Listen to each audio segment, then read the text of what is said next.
One of the most fascinating aspects of software development and computer science is the fact that the way computer languages work varies depending on the platform that you're using them on. A good example of that is the difference between desktop and web development. For example, on a desktop application, it's very easy to persist data through the life of the application.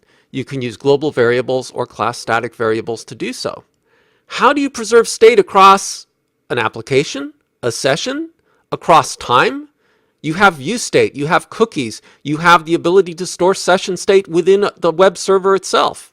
You may be using the same language for both desktop and web development, but the way you use it is very different. The way your code executes is different. In an application, your code might execute due to a timer event or a user mouse click. On a web application, it might be due to a web request. In each case, you may have different time constraints that define how quickly you have to respond to the request. On a desktop application, you may have access to multi-threading and background operations.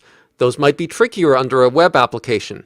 There may be less need to optimize your application on a desktop unless perhaps you're working on a game. A web application might need to be optimized to handle very large amounts of traffic very quickly.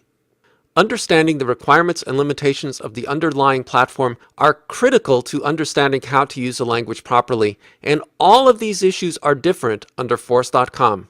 That will be the subject of the next module.